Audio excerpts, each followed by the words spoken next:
Why don't we get started? Good morning. My name is Tom Piccine. For those of you that maybe just joined, and I'm with the Baltimore Playwrights Festival.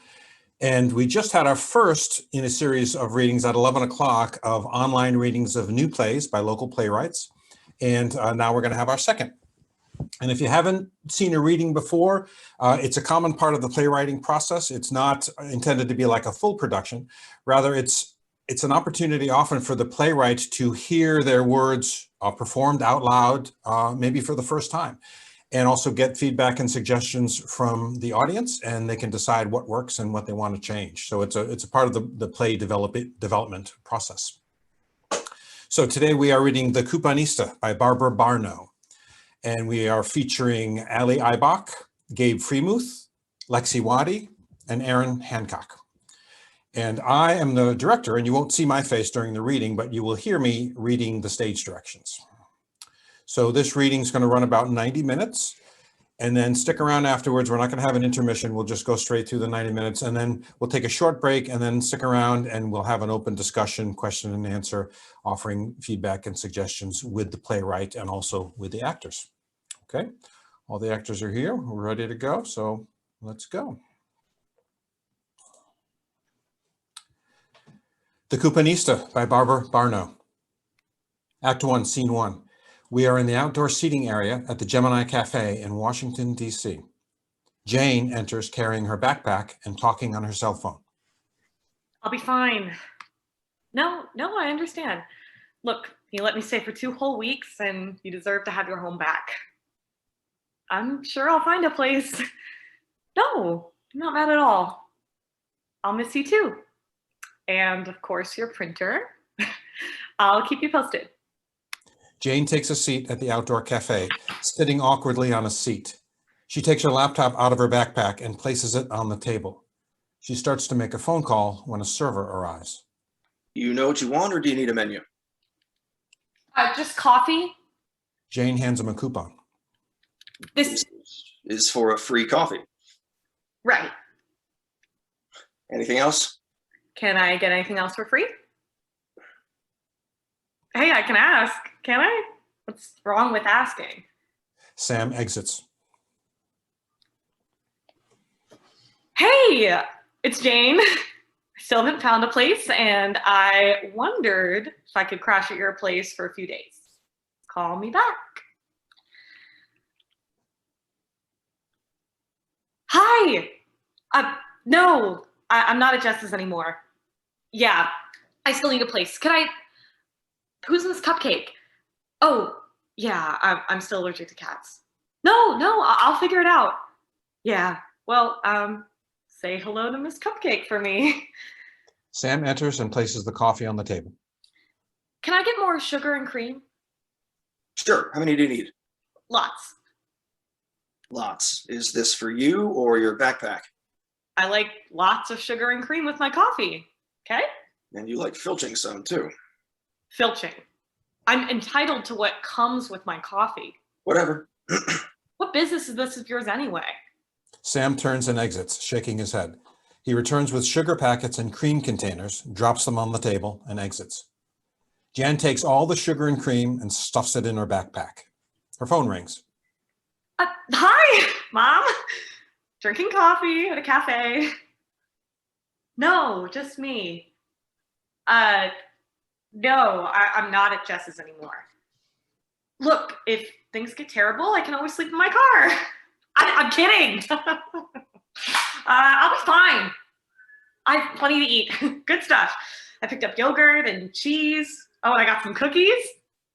Yeah, all free. I printed out coupons for deli meat and baked beans. Well, I can always keep the canned goods in my car, but I have to wait for the deli meat until I have to eat it right away. Mom, I have to hang up. I see someone I know. Bye. Love you too.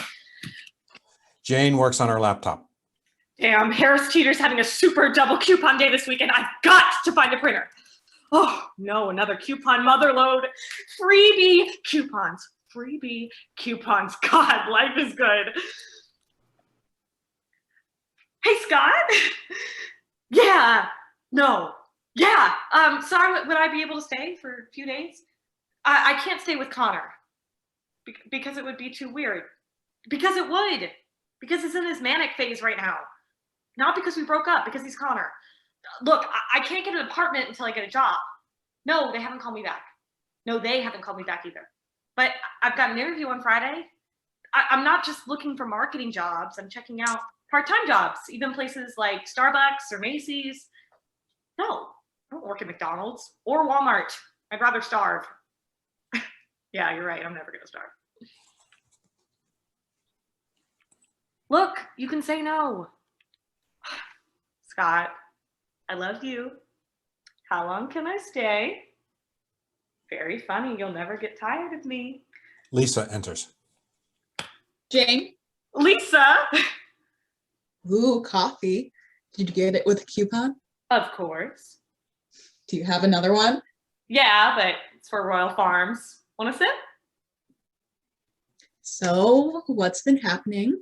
Have you found a job? Do you think I'd be sitting here if I had a job? Hey, it could be part-time. I feel like I'm a teenager again. I'm too old to get an entry-level job and too young for, well, I must be too young for something. Too young to have an income, or an apartment, or a roommate. Hey, did I tell you? People who know sign language get $80 an hour as interpreters. I could do that. I mean, I'm not great at languages, but mostly because of the accents. And with sign language, I wouldn't have to think about that. Jane types on her laptop. I can definitely do this. All this stuff is online and they've got videos and tutorials, and I could always go to the library and plug in there. There you go. I mean, it's not what I want to do with my life, but being poor isn't what I want either. Jane continues to work on her laptop while Lisa takes out her phone and texts someone. There is silence between them for several moments. I could do this later when I can turn up the sound. So how's your job? You know, the money's great, but a bartender always has to be on happy. Sometimes I just want to tell people what I think, that I don't give a shit about their lives. Isn't that what boyfriends are for? Well, you can't always do that with them either. If Matt knew what I was thinking all the time, we probably wouldn't be together. That's what I need to do. Get another boyfriend. A boyfriend with a job and an apartment. That doesn't mean he'll want you to move in with him. And he could have roommates that you hate, or they hate you. There are so many ways it can go wrong. But it's working for you, right? Yeah, I guess I'm happy. Sam enters.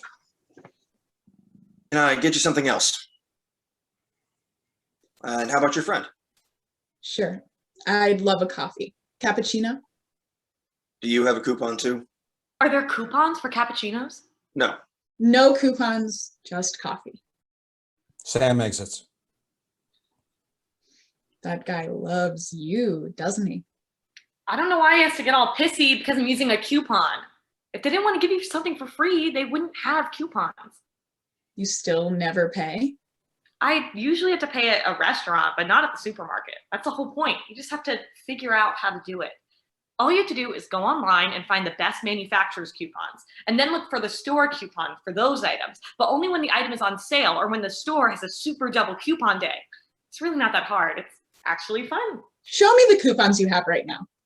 Jane digs into her backpack and pulls out a thick wad of coupons. Jeez, that looks like more than usual. That's because they're not cut out. I didn't get a chance to do it at Jess's. Look at this one. On Wednesday, I can go to Honey Baked Ham and get a free sandwich. And this one's for crackers, and this one's for cookies. I get tofu with this one, and A complete dinner, right? it's free food. Don't you ever have a preference for a particular brand? Sure, but I get this stuff for free. And if I don't find a freezer, I might not be able to use some of these, but I can always give them away. I get the stuff with bell peppers in it, even though I hate bell peppers, because I can always give them away, like to people I'm staying with. Last week, I was at Jess's and I got 6 pounds of butter. There was a limit for 3 pounds per coupon, so I went shopping with Jess so that she could get 3. And she's keeping hers, and she'll hold mine until I get a place. Sam enters and places coffee on the table. Can you bring me the check too? I need to leave as soon as I finish my coffee. Sure, here you go. Thanks. I'll be back with your change. No change. Keep it. Thanks. It's from both of us. Sam exits. Why did you tell him that? He's such an asshole. Because I know what it's like to depend on tips. But he's an asshole. Well, you shouldn't have told him it was from both of us. Well, I did. Sorry. Do you want to go dumpster diving with me tomorrow night? Can't. Matt and I are doing something. How about Wednesday? Wednesday's not a good day for it. Not at Sarducci's anyway.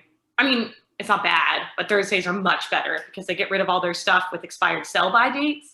And those guys treat their garbage like it's jewelry. Things are separated. Some things are still in bags and containers. I almost once got an entire pepperoni pizza that was still in the box. Maybe I could do it on Thursday.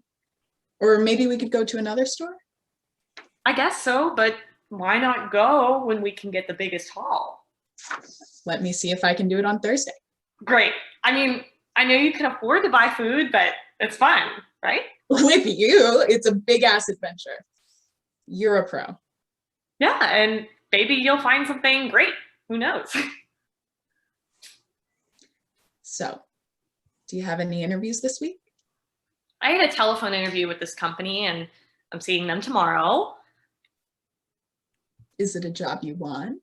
At this point, any job is a job I want. Yeah, but I mean, is it something you really want? I guess it's writing copy for ads, which I can do, but I prefer marketing strategy. I'm hoping they'll see that I can do more. I should have figured that out when they looked at my resume, but I'll be happy if they just hire me. Do you think you have a shot at it? Sure, along with every other size too, coming out of college and looking for less money. Don't be so negative. I wish they hadn't downsized at my old company. Marketing's overhead, so we're all easily disposable. I mean, I don't think companies put much value on marketing. Well, not smaller companies. Be a bartender. People value bartenders. Very funny. They do. The people at the bar are very nice to me. I don't have your winning personality. I can never be pleasant for that long. Listen, if you got a paycheck that gave you a place to live and money to spend, you might be able to fake pleasant. Also, you might meet people. You mean guys? Would that be so bad? Meeting a guy is so down on the bottom of my list, unless he would let me stay with him for free. You're a real romantic. I can't afford to be romantic. I need to be practical. Job, apartment, coupons. But not necessarily in that order. What can I say? I love coupons. You love coupons. Okay, I love coupons. They make me happy. What's your point? I know, but But what? I just want you to love something else as much as you love coupons. I know. You want me to find a guy. No. I want you to find a job and an apartment that you love too. What are you saying? That I don't want to find a job and an apartment? That I'm spending too much time couponing and not enough time looking for a job and an apartment? And you know that's not what I'm saying.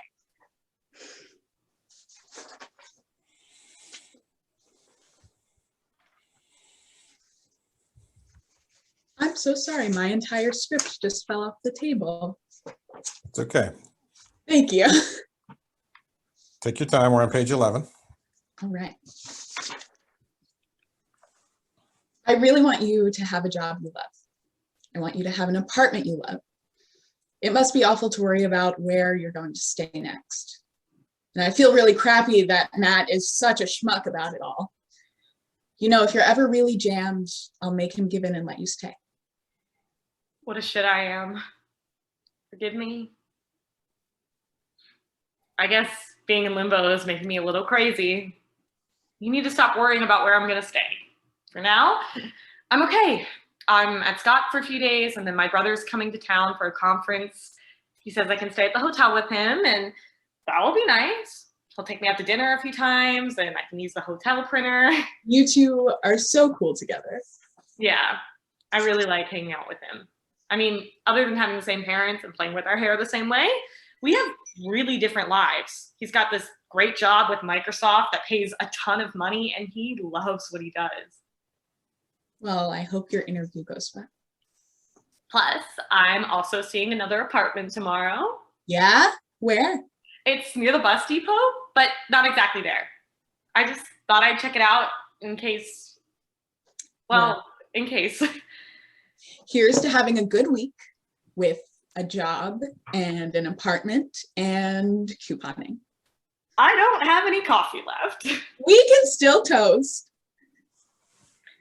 To Jane, I love you, girlfriend. I love you too. Jane and Lisa clink cups. I really have to go. Okay, I'll let you know if we can get together Thursday. you better.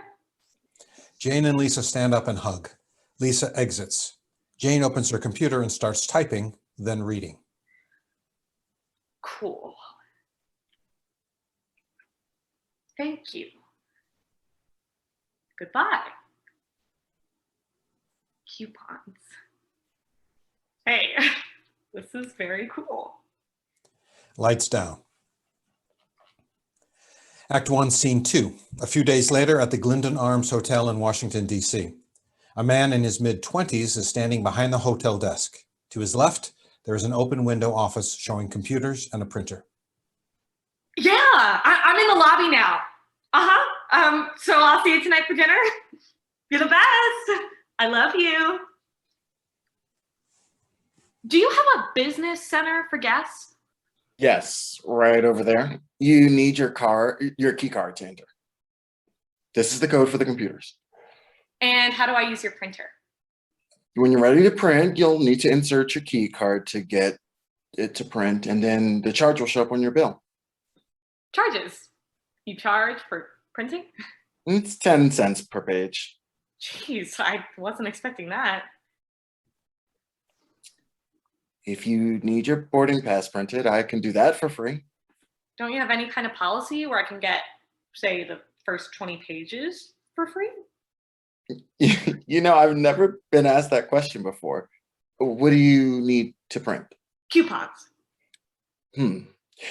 Well, we have a book of discounts for restaurants and museums. Would you be interested in that? No, I want to print food coupons. I don't understand. Food, groceries. Would coupons from a newspaper work? No, I use apps to find the coupons. That's how I get my food. I don't mean to be insulting, but do you need something to eat? What I need is a printer. Sorry, I get very emotional when it comes to coupons. I'm not usually impatient like this. I'm usually happy because there are endless amounts of coupons, except I get a little crazy if I find one and it's expired, and I'm not really happy when I'm gonna be out of town on a super double coupon day. But the thing is, now that I'm unemployed, I always look for a printer, and when I can't get to one, I get a little anxious. Wow. I know. Here I am at this great hotel surrounded by free museums and parks, and all that is great, except I should be job hunting while I'm here, which means I can't really be a tourist. And I was counting on getting some food with my coupons. I'm not sure I'm following this. Of course, it's none of my business, but one of the things I'm confused about is how you have money to stay here, but not have money to buy food. Oh, I don't buy food. I use coupons to get the food. I use my coupons to get food for free, and I'm really good at it. And sometimes I even get money back. Is that legal? Of course. Why do you think they issue coupons? Are you really saying you never buy food? Well, I usually have to buy food in a restaurant, but I try to go to the ones that have coupons, or something like Taco Tuesdays, where the tacos are cheap because they expect you to buy lots of drinks, except I don't. So you really have no money for food? It's not about whether or not I have money. It's out there, so why not work the system? I mean, corporations aren't suffering because people use their coupons. They're making huge profits. What you're saying is even if you were employed, you do this couponing thing? Sure, why not? It must take a lot of time. It does, but it's fun. Listen, I'm gonna let you charge 20 pages to my account, even though I don't fully understand what you're doing. You have an account? Yes, it's one of the perks of the job. Well, Maybe I could get a job here. Then I could print stuff and not be looking around for a printer all the time. The printing's not free, it's just cheaper. Wow, an account for printing. What do you print? I'm in law school, so I need to make copies of what I'm reading or what I'm researching. It's cheaper here than other places. You're in law school? The hotel phone rings and Paul answers the phone. Jane enters the business center and starts typing at a computer. Hello, you've reached the Glendon Arm Hotel. How may I help you? Paul continues to talk on the phone for a few minutes until Jane pops her head out of the business center. Hey, can you help me print this stuff? It's 24 pages. Is that all right? Sure, I can be a sport about it.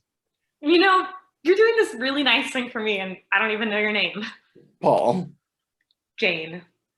Thank you. you seem calmer already. Yes, I think my coupons work like an anti-anxiety pill for me. The hotel phone rings. Paul goes behind the desk to answer. Jane motions that she's going out with her coupons. Lights down. Lights up. Jane enters with bags of groceries and she displays them to Paul with a smile. Wow, that's quite a haul. I know, all because of you. The things that I pick up, go to the refrigerator or the freezer are for you because I figured you could use them. I mean, you're a student, so you probably don't have a lot of money. Why aren't you keeping this stuff for yourself? Because I don't have a place for them. I have a place to stay, I think, but I don't have an apartment yet. Listen, if you don't want them, I can give this stuff to my friends. I just thought with you being so helpful, just a way to say thanks. I'm completely confused. You don't have a place to live? It's just temporary till I get a job and know how much rent I can afford. What are you going to do with the rest of the food? I'll just keep it in my car and take it out when I need it. You're kidding, right? Hey, I'm going to have an apartment someday and I'll need food. And when I stay with friends, I give them food. I let them take what they want out of my car. Why are you here? I mean, why are you here? This hotel costs $400 a night. I'm visiting my brother. You know, you're more complicated than any law case I've ever studied. You're visiting your brother in this hotel. Why is this so complicated for you? Jared is in a town meeting a client and I'm staying here so I can spend time with him. Where do you normally live? I told you I'm in between places. I know, but in what city? I'm right outside DC in Greenbelt. What? And this all makes sense to you. Come, look at what I brought and tell me what you want. I owe you. Jane starts pulling things out of her bag and putting them on the hotel desk. Hold on. I've got to leave pretty soon. I'm just waiting for someone to show up for shift change. Look, pimento cheese, taco shells, yogurt, more tacos. Please don't put all that stuff up here. Jane starts putting things back in the bag and continues to show him things in the bag. Here, I have all these frozen chicken dinners. You want them? Thanks, but I'm leaving for class now. Why don't you use the microwave in your room and have them for dinner? I can't. My brother's taking me out for dinner. Besides, I don't eat chicken. Are you vegetarian? No, I just don't eat chicken. I once worked at a chicken ranch and, well, you get to know the chickens. And since then, I can't stand the idea of eating chicken. But you bought the chicken anyway. Sure, it's free and I knew I could give it to somebody. And if nobody wants it, I can drop it off at a homeless shelter.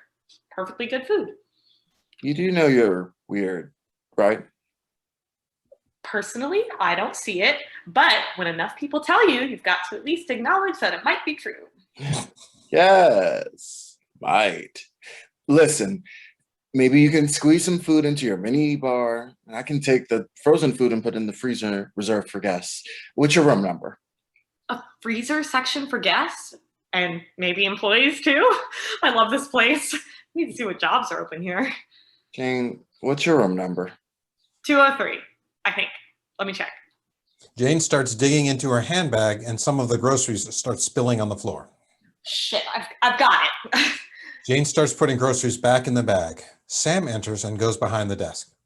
Sam, can you help this guest? She has some things she wants put in our freezer. Jane stands up and she and Sam stare at each other with disbelief and contempt. Are you certain she's a guest? Yes, I'm a guest. Do you know each other? Let's just say Miss Couponista and I have met before. You are a guest, right? Yes. Listen, I've got to get out of here. I'll let you two work this out. Paul exits. What room did you say you're staying in? 203. The room is registered to Jared Parker. No one else is listed. Jared is my brother. Your brother. Can I see some identification, something showing your last name is Parker? You know, you're a real turd, no matter where you work. You know, you're not exactly the finest specimen of humanity. Jane shows her identification. Okay. What would you like us to freeze, Jane Parker? Jane shoves one of the bags onto the counter. Sam labels the bag. You're not going to let this defrost just because I gave you a coupon the other day? Of course not. Of course not. Excuse me, Miss Parker. I'm going to take care of your groceries now. Sam takes the bag of groceries and exits, then returns. Jane sits in the lobby and starts working on her laptop. Okay. Definitely not Alabama. Jane's phone rings. Lisa! I'm in the lobby, job hunting. I'm in Alabama. I'm definitely not moving to Alabama. What do you mean? No, tell me. Well, then come here. The Glendon Arms. I'll either be in the lobby or in my room. It's 203. Jane continues on her laptop for a while. Then she stands and walks towards Sam. So, you have 2 jobs here and at the Gemini? It's not who I am, it's what I do. So, who are you? I definitely don't want to have that conversation with you. No, really, are you in school or job hunting? Forget it. Well, I'm job hunting and I'm learning sign language just in case I don't get the kind of job I want. See? It means, hi, my name is Jane. I'm also thinking about trying to get a job here until I find something in marketing. Here, in this hotel? Yeah, is the pay decent? You're kidding, right? I mean, it's beyond decent. They've already given me the whole penthouse as a comp along with my hourly. That'd be nice, a job that gives you a place to live.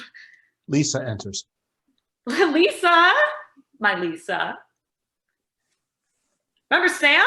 He was a server at the Gemini. Oh yeah, hi. Hi. You don't remember me, do you? Oh, sure I do. You're the nice one. The one that paid. You do remember me. Jane nudges Lisa toward 2 chairs in the lobby. What are you doing? What do you mean? Why are you acting so nice to him?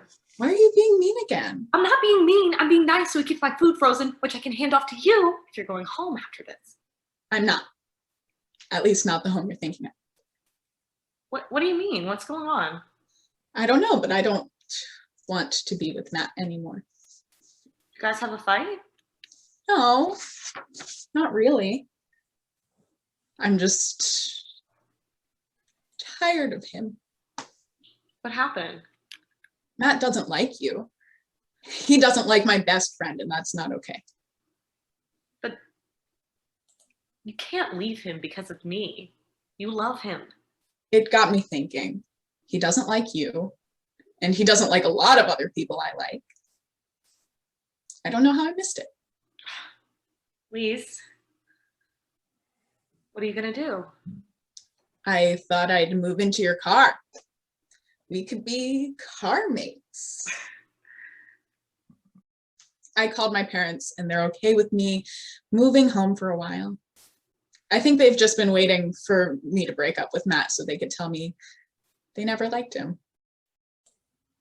I'd move in with my parents too if they lived nearby. Oh, maybe I wouldn't. I couldn't stand my mom asking me if I had job prospects or guy prospects. You, at least, have a job. Yeah, I'm lucky that way. I can afford a place, maybe not on my own, but if my best friend finds a job, I can have a roommate. That would be great. Jane's phone rings. Hello? Yes, this is Jane Parker. Yes, I'm still interested. Next Thursday. Yes, the 23rd at 1 p.m. Can you give me your address again? Great, I'm looking forward to it. Oh my God, I have an interview, an actual interview in marketing. I can't believe it. That's fantastic. Is it something you want? It's a job in market research. It's exactly what I want. Fantastic. If you get it, you'll be the first person I know who has a job they want. What do you mean? You've got a job you want? Come on, Jane. I didn't get a degree in political science to be a bartender. I thought you loved your job. The pay is great, and I'd rather do this than flip burgers, but I'm not using my brain. It's like that part of me that expected to work in politics or at an NGO. That part feels like a memory. I mean, I don't want to be a bartender when I'm 60. Never thought about it that way. That's really scary. I hate being an adult. For me, it's just about getting a job right now. Sure, I mean, I'd like to be in marketing, but I'd be fine taking a job that gives me enough money to get a roommate, i.e. you, while I look for a job that I want. It's pretty crappy, isn't it? Wait, look at this. I've actually been learning to sign, just like we talked about. Impressive. What did you say? Got coupons? You're crazy, you know. When do you expect to use that line? I don't know, but it was one of the first things I wanted to learn. I've got to go, but keep it going. Wait, I have one more. It means I love you.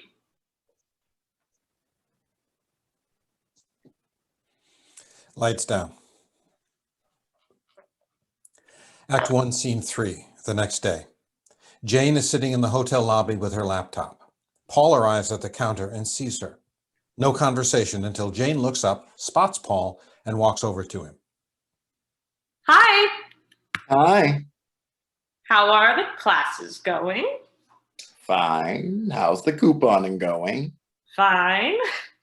Had to take a day off, but my car is jam-packed and I haven't even added the stuff from yesterday. Do you ever wonder if you're too preoccupied with couponing? No, I know I'm too preoccupied. Just don't care. It's none of my business, but do you and Sam know each other? I'm just hoping to put my food in the freezer. Why wouldn't he? He doesn't like me. I met him at the Gemini Cafe. You know he works there, right? Well, anyway, he didn't like that I used a coupon for coffee and that I didn't buy anything else. Technically, you didn't buy the coffee either. I'm not the one who invented coupons. You are the one who maybe abuses the use of them. Your Honor, I plead not guilty of any crime. I merely optimized the system for me rather than the corporation. Very good. Say, I'm leaving tomorrow. Would you like to hang out sometime? Well, The hotel phone rings. Paul answers. Hello, this is the Glendon Arms. How may I help you? No, we're not part of a chain. We're a small boutique hotel. No, we're not on Trivago. Jane moves away from the desk, takes out her phone, and starts texting. No, we're not on Expedia. If you want a reservation, you need to make it directly with the hotel. Which dates did you want me to check? Tonight? I'm pretty sure we're full tonight, but let me check. No, I'm sorry, we don't have any rooms tonight. Yes, I'm sure. Well, perhaps another time. Thank you for calling the Glendon Arms. You have so much patience. I don't think I could ever do that. But I thought you wanted to work here. There must be something else I can do. Making up the rooms, working in the office, or something. There you go. You figured it all out. Have you applied yet? Not yet. I'm waiting, hoping the job interview I have on Tuesday will work out. It's in marketing. Do you think you might want a backup plan? Yeah, I know I should, but, well, I know I should. Maybe I will. Maybe I should. Well, I'm glad you figured that out. I'll do it. Can I do it online? This place does it the old-fashioned way. Actual paper. It'll be in the HR office down the hall. Turn right. It's on your right. Okay. Jane turns to go down the hallway, then turns back. You know, you're always helping me. First with my food and now this. You're good at this adult thing, solving problems and everything, aren't you? I told you I was leaving tomorrow morning, right? And I asked if you wanted to hang out sometime. And I mean, it wouldn't hurt my feelings if you said no. I understand. Listen, I think you're interesting, but I really don't have much free time. I'm either here or in school or studying. Sure, I understand.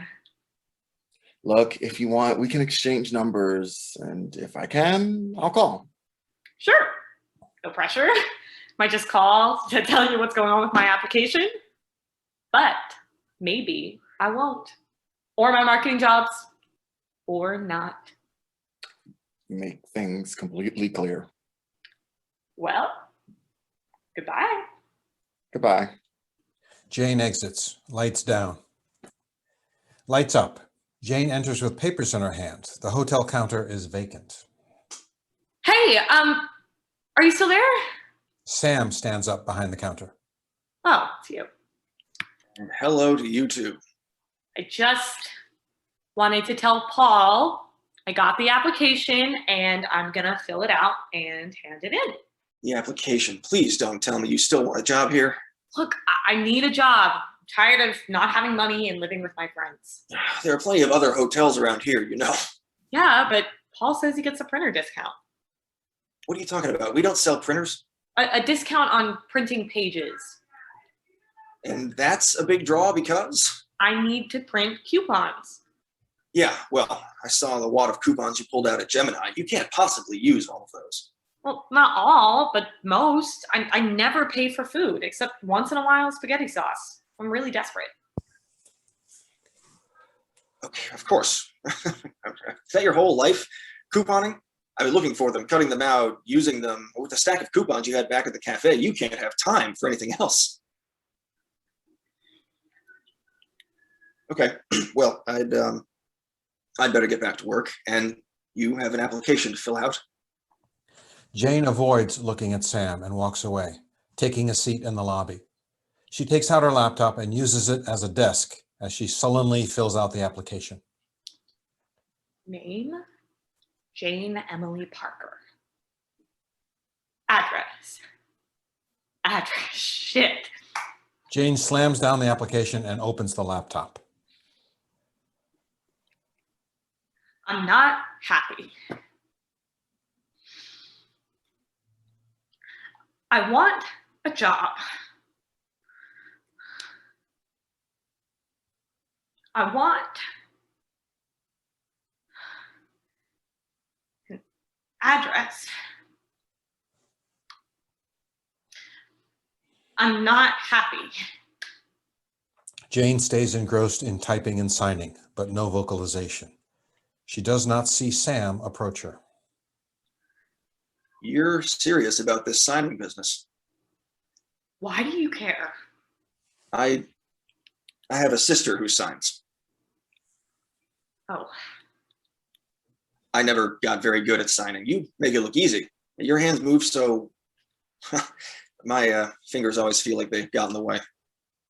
what's wrong with your sister? If it's okay to ask. There's nothing wrong with her. She's deaf. How old is she? Emily is 30. It's my middle name. I don't know why, but I was thinking she was much younger, like 10. She used to be. I don't know why I've been so mean with you. There's something about you that brings out the mean. I'm sorry about that, really. It's okay. I'm not where I want to be in my life, and I guess some things set me off. Like a non-paying customer who doesn't tip. Yeah, something like that. I guess it reminds me that I'm not. Where you want to be. I get it. Thanks. Tell me about your sister. What does she do? Oh, she's the one with a real job. She works in job placement at Gallaudet University, the university for deaf and hard of hearing people. What kind of jobs does she find for people? Jobs, accountants, librarians, theater work, all of it. It all depends on the degree they're getting. Wow, regular jobs. Of course, regular jobs. What did you think? I don't know what I thought. Well, you must not know many deaf people. Man, there I go being mean to you again. It's just that. Yeah, but you're right. I hadn't thought much about it until now. Emily's pretty great. She's got her life locked up. Good job, nice apartment, great boyfriend, and she deserves it all. Lisa, my best friend, the one you met, she's a bartender and she doesn't like her job, but she makes lots of money. And I'd settle for something like that. I don't know why we have to settle. Well, I'm trying not to, but I don't want to live in my car. Do you really live in your car? No, or at least not yet. Not really. I don't. I just, since I lost my job and my apartment, well, not really my apartment, my boyfriend's apartment, we broke up, obviously. I've been staying with friends, a bunch of friends. I've been moving around. Plus job hunting. That sucks. At least I have jobs and an apartment. Well, you're lucky. I can't even fill out this application without an address. Most places are happy with an email address. Yeah, this place is old school. Can you use your old address and pick up mail there? Not really. Connor, he's my ex-boyfriend. He's still there, but he went off his meds a few months ago and he's really lost. He's bipolar. Well, how about using your friend's address? Lisa, isn't it? Well, right now she's living with her parents. So use her parents' address. Nobody will know. That could work. I should call her and make sure that's okay. Thanks. You're welcome, Jane Emily Parker. Sam moves back to his lobby post. Jane takes out her phone and makes a call. Hey, Lisa, I need to ask a favor. Lights down. Act 2, Scene 1. Jane is crouching in a chair in Scott's home, talking on her phone. Mom, I'll be okay. I'm just not okay right now. Nothing's working out. I didn't get the job, and no, I don't know why. They probably knew who they were going to hire before they posted the job. Well, no, I don't know that for sure, but it would have been a great job for me. I was perfect for it. Well, maybe not perfect, but pretty perfect. I'm staying with Scott. He's not my boyfriend, Mom, just a friend. He says I can stay until he gets sick of me, so my days are numbered. That was a joke. No, I don't want to go back home. No, I don't want to talk to Dad. Well, tell him not to worry. Mom, talking to me won't help him not worry. No, I haven't been in touch with Connor. No, it's over. I'm sure. I don't want to talk about it. An application at a hotel. No, I don't want to come home. I can take a break here. I don't mean to sound ungrateful, but I have to work this out. I'm just not sure what I'm going to do next. Well, yes, job hunt. But the car is working fine. It's filled with gas. Once I get a job, I'll get an apartment. And then, Mom, meeting a guy is so far down the bottom of my list. I think I need to hang up. I love you, and I don't want you to worry about me, and it's gonna be fine. Bye.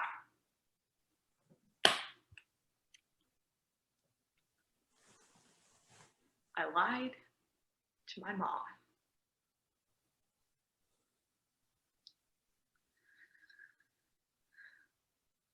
I hate to lie to my mom.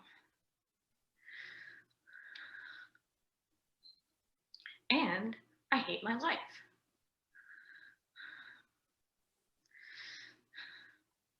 Jane tries to sign what she said, but doesn't know the word life. She pulls over her laptop and looks it up.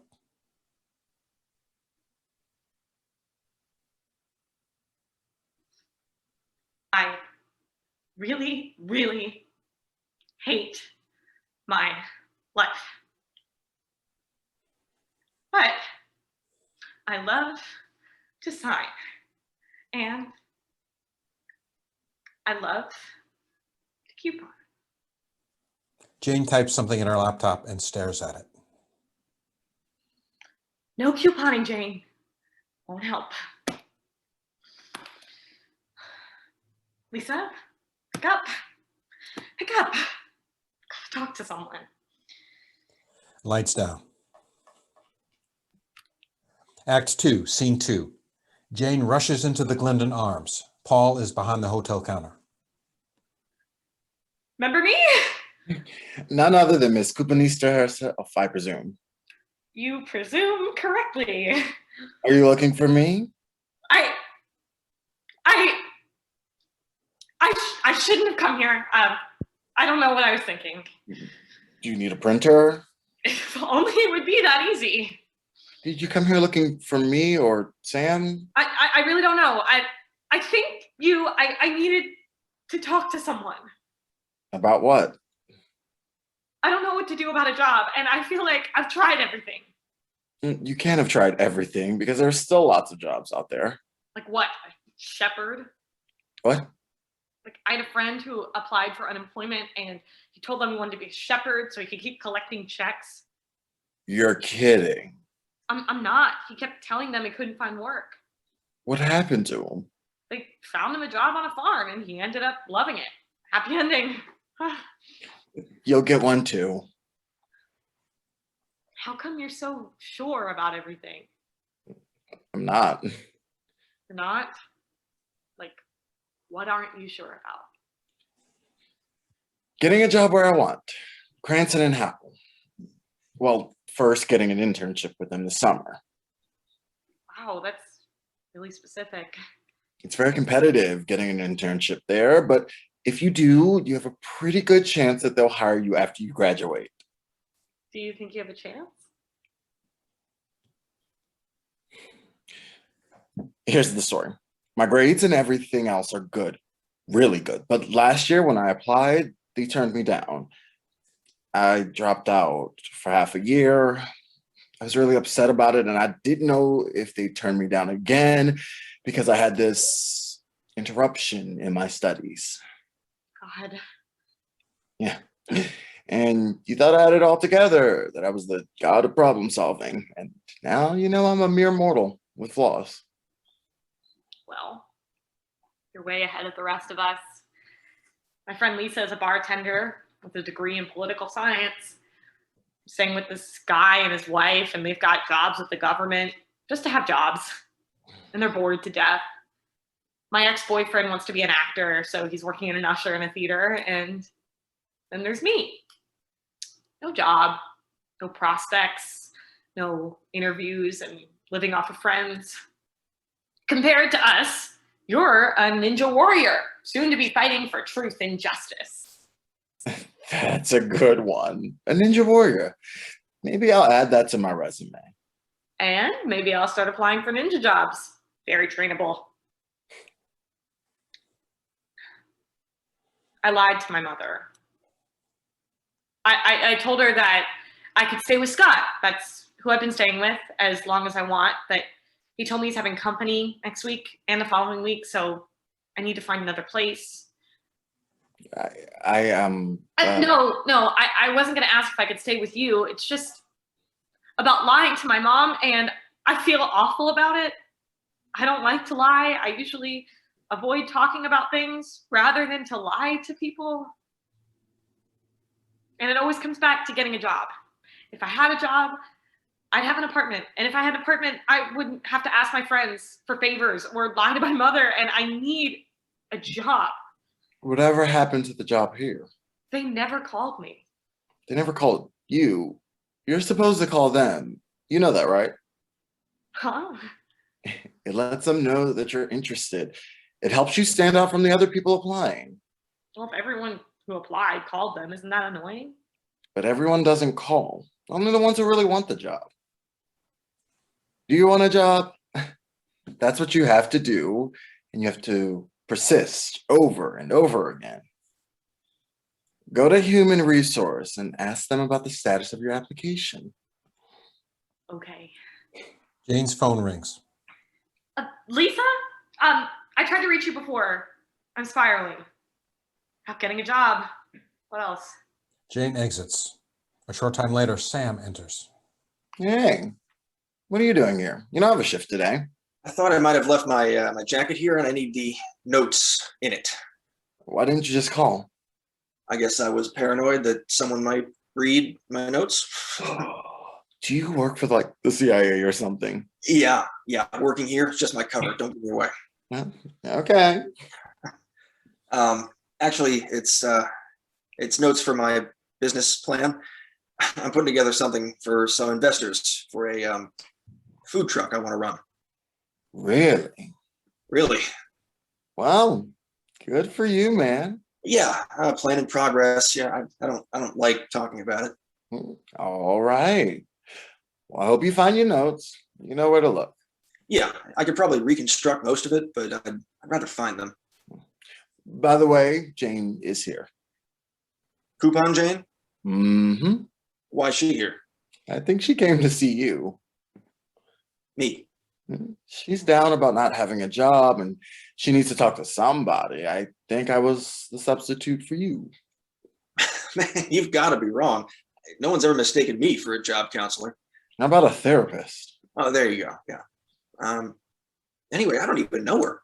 She seems okay. A little weird with this coupon stuff, but I just don't believe she came to see me. Well, I can't believe she came to see me. I just met her myself. I mean, there's got to be people she knows better than either one of us. You would think.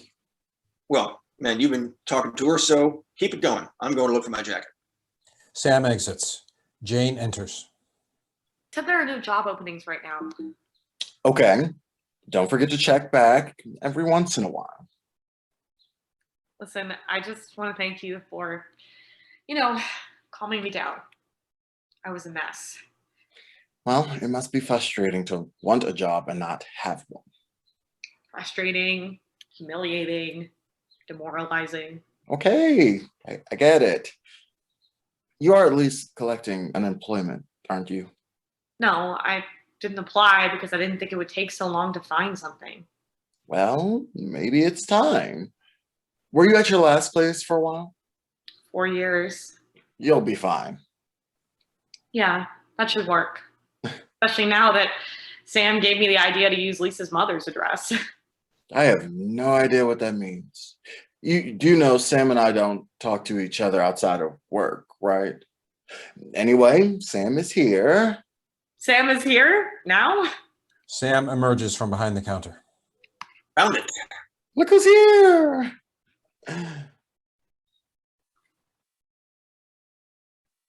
Wait, what did you say?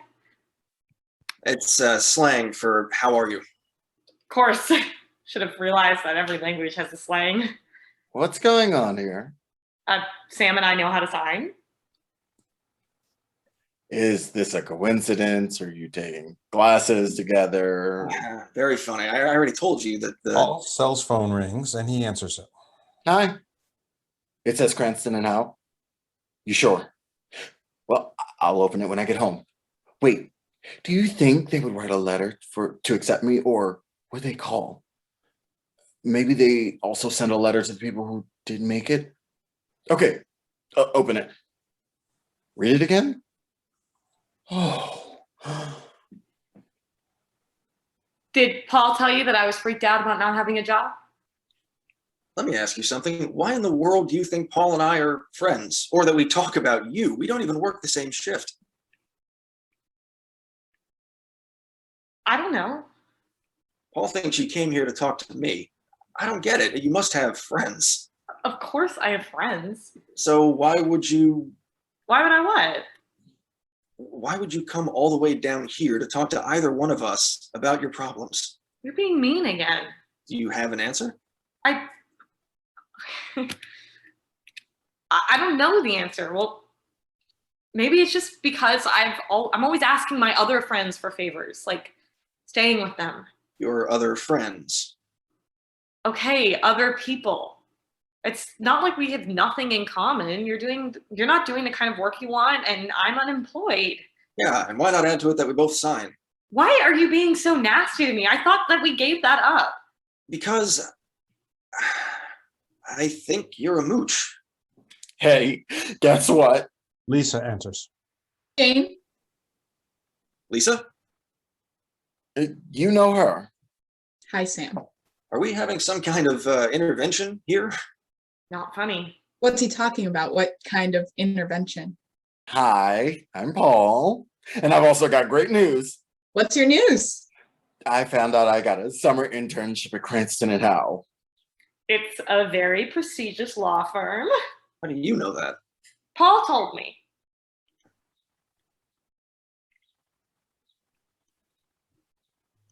Well, congratulations. Yeah, that's really great. You should celebrate. You're right. Let's celebrate. Us? Why not? I got an internship. Sam found his notes. Lisa and I just met, and Jane is gonna get a great job. You really struggled with that last one. Come on. I get off in an hour, then we can go someplace nearby and have some drinks. Wouldn't you rather do this with your roommates? I'll do it again with them. Look, we're all here together now. It'll be easy to find a place. Drinks are on me if you don't have more than two. What do you say? Looks like we're all in. Lights down. Act 2, Scene 3. Jane, Sam, Paul, and Lisa are sitting at a table with glasses raised. To Paul, who stayed positive and persistent and reached his goal before the rest of us did. Well said. Here, here. All except Sam take a sip from their glasses. Thank you guys. And when you reach your goals, I promise I'll go out and celebrate with you. Sam, you don't drink? Not alcohol. Oh, I'm not an alcoholic, which is what most people assume when I say I don't drink. I just don't drink. okay. Actually, there are people in my family who have alcohol problems, so I stay away from it. That's probably a good idea. I don't usually share that. I just say I don't like the taste of alcohol. And then they're sure you do drugs. Right, yeah. So what do you do? I'm a bartender. A bartender, really? I think we were meant for each other, don't you? What's so funny? We just figured out we were meant for each other. Because you're the only two who have jobs? Hey, I have a job. Yeah, but you're really a student. True, I don't identify as a person who works. Neither do I. I don't identify as a person who works or a person with an apartment. Oh my God, I never thought about it before, but I just realized that I'm homeless. Oh, don't get all gloomy. This is just an interim period. You're not like someone living on the streets. I know, but I'm living around. As opposed to sleeping around? Not funny. You don't know how demoralizing it is to have no one want to hire you. Hey, you don't think it's demoralizing to work 2 jobs when I'd rather be... What? Never mind. What? Running a food truck. Really? You know how to cook? Yeah, I have to admit it. I'm a great cook. But you're not even working as a cook in a restaurant. I don't want to work for someone else. I want to work for me. But you work for other people in your 2 part-time jobs. That's different. I don't want to make money for someone else by cooking the way they want. I want my own menu, my own recipe, my own place. I can see that. But how are you going to get a food truck? You aren't making enough money to buy one, are you? What am I missing? Maybe that he doesn't want to talk about it. Oh, well, now I get what you're saying. Not what I do, what I do, not who I am. I love that line, and when I get a job I don't want, I'm definitely going to use it. I mean, look, it's not a big secret. I'm looking for investors. Maybe I'm just superstitious if I say it out loud. What about the idea of sending your wishes out to the universe? Do you believe in that? Maybe one of us has rich relatives. I'm not superstitious, and I don't believe in putting your wishes out in the universe if you're talking about karma. But if you're talking about casting a wide net to increase your opportunities for something, I think it's a good idea to let as many people as possible know what you want. Isn't that using people? It's letting people help. I have a cousin who's around 35. She'd love to be married and have kids, but so far, she hasn't found anyone. Anyway, she decided that she wanted a secondhand experience with childbirth, being a birthing partner. So she sent an email to all her friends, and some of them passed her email on to their friends. Well, she got the call.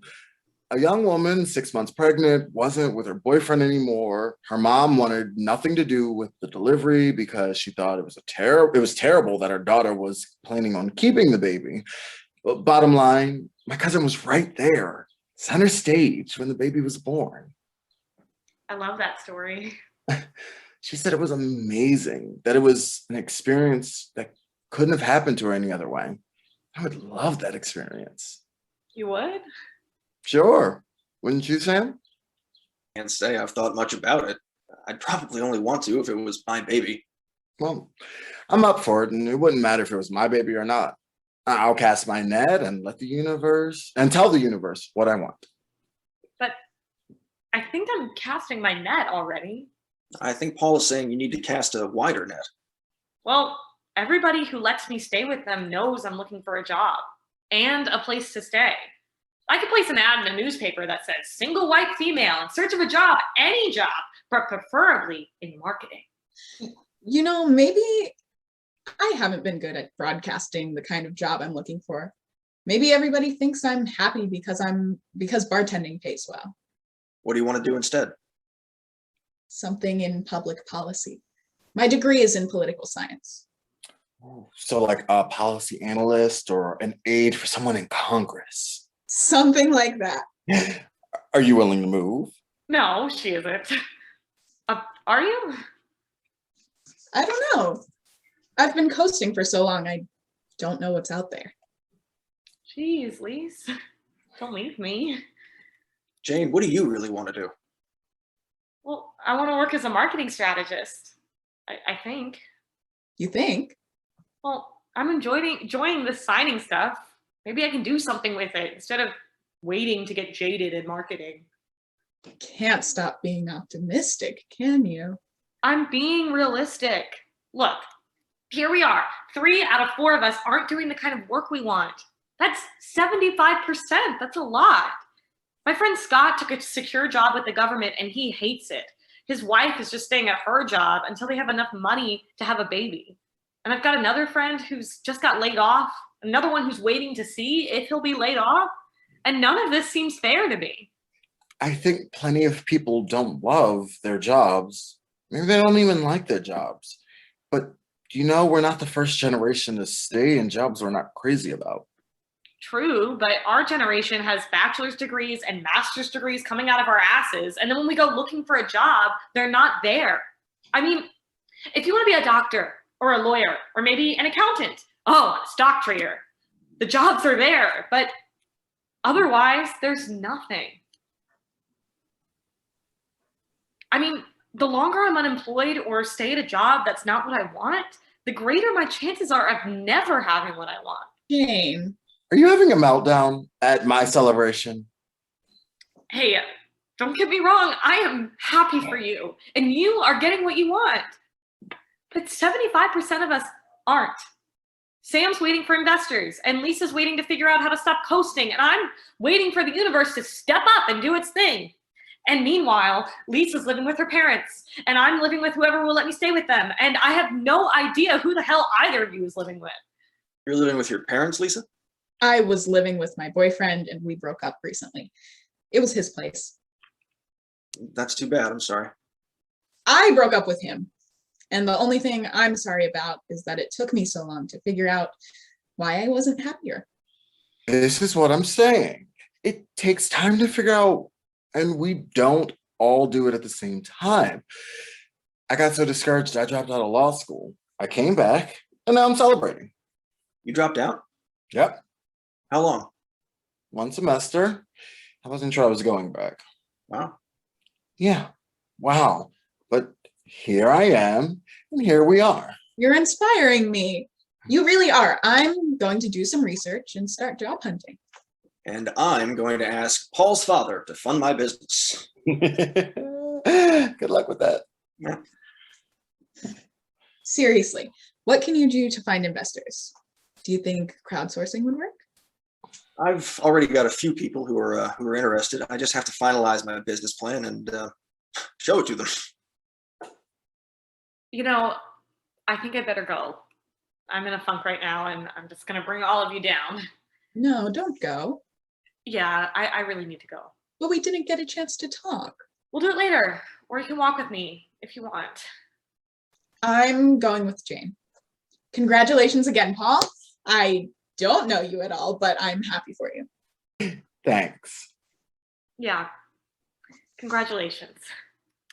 Call me if you need to talk. Jane and Lisa leave the bar together. Nice guys, huh? Don't start. Not interested in either one of them, unless they're gonna hire me. You know, Jane, it's okay to think about whether you'd like to go out with a guy. Wait a minute. Are you interested in which one? Sam? I think he's interesting. Interesting. Huh? All I'm saying is that I wouldn't mind seeing him again, unless you're interested. Me? That guy runs hot and cold with me. I mean, and even if he didn't, I don't have time for a guy right now. Even a guy friend. Plenty of guy friends. Where's my car? What? Where's my car? Where did you park it? Right here. I'm sure of it. Maybe. I'm sure of it. Okay. Oh no, you parked it at a bus stop. Fuck, my car. They towed my car and all of my food. Fuck. It's okay. I can go to the pound with you and I can lend you money if you need it. Fuck, how can I be so stupid? Nothing's working in my life. Nothing. I thought things might be changing for a second. I actually felt lucky because I found this stupid spot. Let's just call and find out when we can pick up the car. Fuck. Nothing. Nothing. No job, no car, no food, no place to stay. What do you mean? I have to leave Scott's in a few days. His parents are coming and they always stay with them. Oh, Jane, that sucks. That really sucks. Maybe we should go back and talk to Sam and Paul, and then maybe one of us can drive you to Scott's. And then what do I do when I'm at Scott's with no car? We'll figure out how to pick up your car. Honest, we'll work it out. Come on. Jane and Lisa return to the bar and the table where Paul and Sam are seated. You're back. Feeling a little better? Lights down. Act 3, Scene 1, the next day. Lisa and Jane are at Scott's home. Jane is clutching a pile of coupons. What have you been doing? Sleeping, crying, Not answering your phone? not answering my phone because I couldn't find my phone. It was buried under a pile of coupons. Why haven't you picked up your car yet? You know where to get it, and I told you I would give you the money. I don't want to take or borrow money from you. Do you have money for the car? Yes, I have it. I am I was very good at saving money. Why me? Why is this happening to me? Why you? If you're talking about a job, you already know the answer. The job market is awful. It's awful for everybody, not just you. I guess I know that. That last one, the marketing job, they told me almost 200 people applied for that one job. It sucks. Look, Jane, I know things haven't been going great for you, but you've got to stop playing victim. Playing victim? How can you say that? You, of all people, know how much effort I put into finding a job. You, of all people, know how willing I am to have a job, to take a job that I don't want. I think it's amazing that I keep trying after all this rejection. I think it's amazing too. I didn't choose my words well. You think? I'm really not saying any of this to upset you. I know you've never given up looking for a job. I just want to help. Don't get upset. Just think about this. Do you think you might be spending too much time couponing when you could be doing something more productive? Lisa, how could you? I get so much pleasure from couponing. I'm good at it. And right now I need to be good at something. But you have to admit you're a little intense about it. When you found a washed up coupon in your laundry, all you cared about was the expiration date. Couponing is important to me. Don't you see that? And I can't do anything with my coupons until I get my car back, and I can't get food because I have no place to keep it. So why aren't we getting your car back?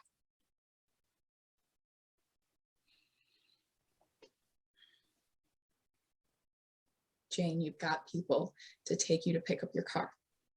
Why aren't you doing it? I'm thinking of moving in with my parents. You still need to pick up your car. Nothing's working here, and maybe if I go back to Indiana for a while, decompress, I'll be ready to tackle this stuff. But you hate the idea of living with your parents. Being with them is not going to motivate you. Maybe, but I won't have to worry about a place to stay or using coupons. And I can regroup about job hunting or even job hunt from Indiana. Jane, What? you used to be so independent. That was when I was working and living with Connor. No, that's who you've always been until now. Sam thinks I'm a moocher. Do you think I'm a moocher? He said that. I think that's what he was saying. Never liked me using a coupon, remember? Maybe it's because you asked Paul to print coupons for you. How do you know that? Sam told me. You're talking to Sam? We've talked on the phone just a few times. Oh my God, you're actually talking to that creep. What else did he say? Just that you asked Paul to pay for printing coupons. And I have to say that wasn't really cool. I mean, he's just a student. He doesn't have that much money. He offered. Jane, you took advantage of him and you don't even know him. You're siding with Sam. I'm not siding with Sam. You're my best friend. Then why are you talking to me this way? Why are you agreeing with some guy who says I'm a moocher? Jane. I know. You're just trying to help. Now call me a moocher because I'm staying with my friends. Go ahead. Say it. Maybe I should go to a homeless shelter instead. Maybe that's where I belong so I don't mooch off my friends. I'm sorry. I'm really sorry. I was just trying to. I know. Help me. Jane throws all her coupons at Lisa. Well, stop helping me because you're doing a lousy fucking job. Lights down. Act 3, Scene 2. Later that day, Jane listlessly cuts coupons. Baked beans. Don't really need them. Gluten-free cookies. Yeah, they were good. Prunes. Nope, need another coupon to make that work. Actually, I need a car to make it work. Yeah. Yeah, I need to pick up my car. Jane's phone rings. She glances at it, but doesn't pick up. Sorry, Mom. I don't feel like talking today.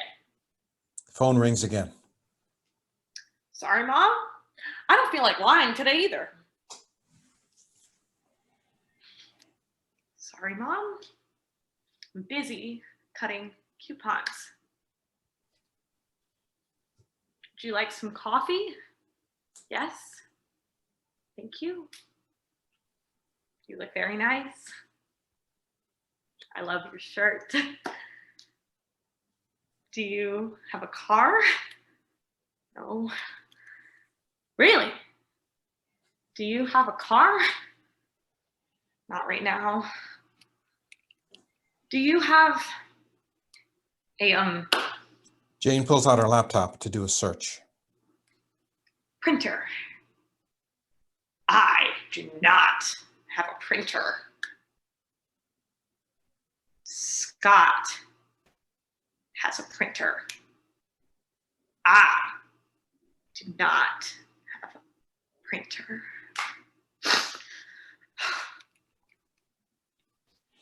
Lights down. Lights up. Hi, Mom. Yeah, I was in the middle of something. Sure, I'm feeling a little down, but I'll figure things out. Yes, I'm eating. Well, I'm glad you think that's good. No, I'm not upset at all about Connor. I'm not upset. It's just the job hunting. Thank you for saying that. Would you write a reference for me today? Today I'm taking a day off of it. Yeah, I think it's what I need right now. I don't know yet. No, but I'll let you know. I love you too. Okay. Next. Jane takes out a notepad and begins writing. Dear Scott and Laura, I just realized that I've been mooching off of you by using your printer and not offering to pay you anything for all the coupons I've printed. You may not even know how much I've been using it while you were away at work. Here is something to cover the paper and the ink. And I want you to know how much I appreciate your friendship. Love, Jane. Jane takes out money and attaches it to her note. Next.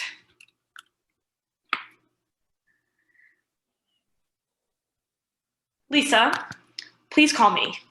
I need to see you so I can apologize in person. Next. Jane opens her laptop and types. Okay, it's not bad at all. Jane gathers up her things and exits. Lights down. Act 3, Scene 3. Paul is standing behind the desk at the hotel lobby, working on the computer. Jane enters. Hi. I called first just to make sure you were on this afternoon. I wasn't sure I'd see you again. Pretty big meltdown the other day, and I guess it's been coming on for a while, but when my car was towed, I crashed. Did you get it back yet? Yeah, I picked it up yesterday. Was all the food in it? Yeah, and I did take a lot of ribbing from the crew. It was all right. Good. I'm glad things are better. So here's why I stopped by. You've been a big help to me, starting when you let me use your account to print coupons. And the thing is, I let you do this for me because I was worried about money. And when you're not working and you don't know how long it's going to be before you get your next paycheck, it's scary. And at least for me, it was scary, even though I had money saved. I get it, really. And my thinking has been totally off. I mean, the 20 or so pages that you printed for me cost just a couple of dollars, and yet, even without thinking about it, I let you, a complete stranger, pay for it, and I feel awful that I treated you that way. It's okay. You're a good person. And you're grounded, you're responsible, and you help other people, and you've been really helpful to me. You're making a big deal out of this. I have to make a big deal out of it because I've been so stuck inside myself. Okay. I want you to accept this money to cover the printing. For me, it's the principle of the whole thing, not the amount. So please just take it. Thank you. After this, I don't know if I'll see you anymore, but you taught me a few things and I'm grateful for that. I'm glad. See you. Or not. Call me when it's time to celebrate. Jane's phone rings. Hi. Yeah, I picked up my car. I got there by bus. Actually, 2 buses. Because you've done enough already. It was okay. I'll see you later. As she exits, Jane turns to wave at Paul, but he's on the phone and doesn't see her. Lights down. Act 3, Scene 4. Outdoors at Gemini Cafe. Jane is sitting at a table. Lisa and Sam enter. Hi. Looks like I got a twofer. Sam came for a reason, but if you have something private to talk to me about, he'll just go say hi to the guys in the kitchen. No, you need to be here too. It's apology time. Lisa, please forgive me for being so mean to you. You weren't the one that was being mean. I was being mean to you, and I know that you were just trying to get through to me. I just love you. I know you do, and I was just so determined to feel sorry for myself. And you let a little thing like your car getting towed make you go ballistic. Yeah, a little thing. Did you get your car back? Yeah, I did. And I'm also gonna apply for unemployment after I see you. That's great. That's really great. I wasn't nice to you either, Sam. No, you weren't. That's it. Let me off easy. Seriously, there's something about being unemployed, about having people reject you or ignore you over and over again. You lose faith in yourself, and then the money thing, when you're not sure how long it needs to last. And that's not an excuse for getting defensive and mean. You had nothing to do with why I felt the way I did. Maybe I did. I'm sure I overreacted when I knew I wasn't going to get a tip. So I know what you mean about feeling like the world is against you. Thanks for saying that. And here's your tip, belatedly. It's $1 more than a 30% tip because I'm giving it to you with interest. What if you didn't see me today? I'd have come here and find you. Jane. Yeah, I'm figuring it out. I feel kind of like a recovering alcoholic, the part about making amends. And I'm realizing that there are people that are worse off. And now that I have my car back, I'm gonna start emptying it out and dropping it off to places like the domestic violence shelter. It feels good. Your food will have a real home, and soon so will you. Yeah, little by little. I feel much better. No, she's serious. You may have a new home soon. Lisa, you found me a place? No, Sam found a place. Live with Sam? I don't think that's ever going to happen, but you never know. And nothing's definite, but my sister wants to meet you. Emily wants to meet me? I told her I met someone who was learning to sign. I told her your hands move better than mine. That was nice of you. Anyway, there are 2 possibilities. The college has an opening for a classroom assistant. It doesn't pay much, but it's a beginning to other positions. But I don't know sign language well enough to work with people who sign. But you're smart and willing to learn. At least I think you are. You think I'm smart? Willing to learn. I have to say, it sounds interesting. What's the other job? Oh, there is no other job. But you said 2 possibilities. The other is that her roommate is leaving in about a month. She's moving in with her boyfriend to save money. You have a place for me to live? Well, obviously, she'd like you to have a job first. You're doing this all for me? Hey, it just came up. Isn't it great? But I never got a chance to put my wishes out in the universe. I think you did. Let me know when she wants to meet. I'm ready. I'll call after work. So you two are okay now? We are, aren't we? We are. And how about the two of you? We're okay too. Are you beyond just calling each other? We are. You know, it's interesting. We all started out here. I met Sam, and then Sam met you. So what does that mean? I think it means that good things are going to happen for all of us. First for you, I think. And then for you. And what about me? Maybe something good has already happened to you. It has, but I want more. And you know what you've got to do. Be persistent, like Paul said, and And your wishes out to the universe. amen. Lights down. End of play.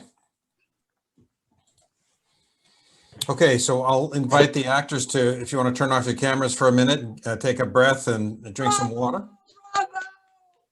And yes, bravo. That was The Couponista by Barbara Barno, featuring Ali Ibach, Gabe Freemuth, Alexi Wadi, and Aaron Hancock.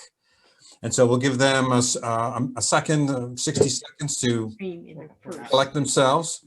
And in the meantime, let me just tell you a little bit about the festival. What we do is, of course, every spring we accept new plays from local Maryland and DC playwrights.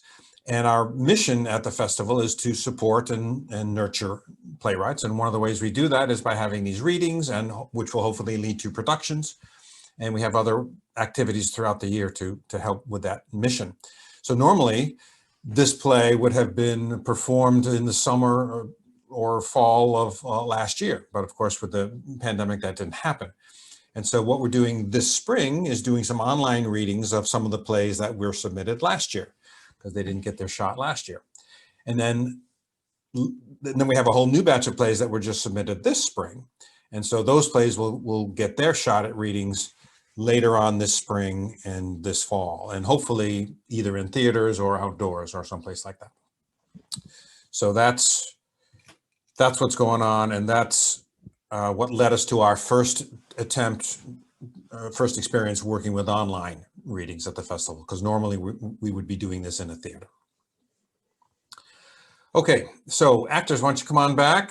Barbara, playwright, come on back. And let me change my view here, hold on. First of all, I'd like to just open it up to, before I actually give anyone else a chance to talk, I just want to say that it was a beautiful and enriching experience to work with these five talented people. It's wonderful to watch. I mean, even, knowing the play and having read it several times, it's just wonderfully entertaining. And I still laugh and I still get emotional at the moments when I'm supposed to. So I enjoyed it, and thank you all. So let me ask from the audience, any general feedbacks or comments? We're going to get into specific questions in a minute, but just what are your impressions? What are your thoughts, takeaways from this play about the characters or the message? Anything come to your mind?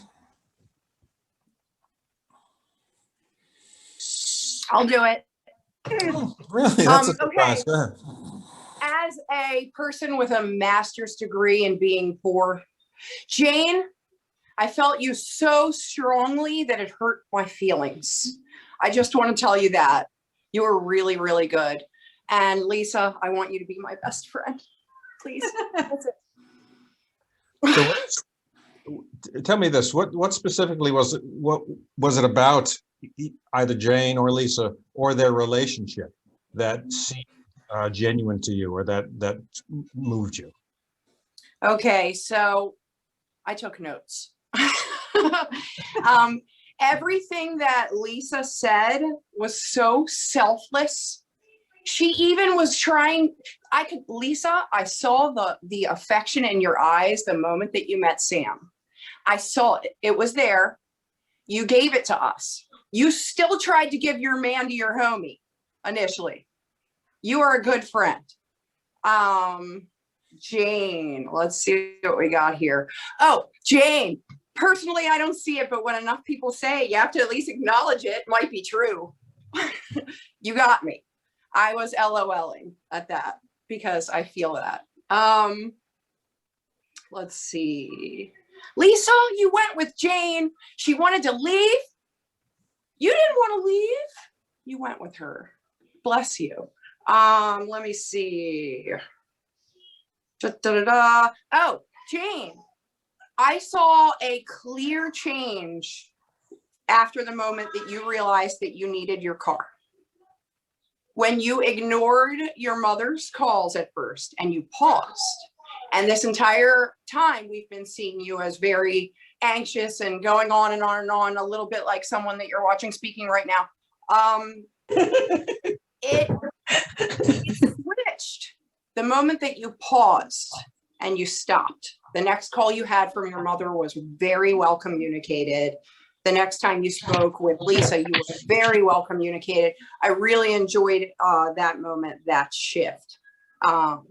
So I'll leave you with be persistent and send your wishes out to the universe. Peace out, homies. Thank you. Who else has something on their mind?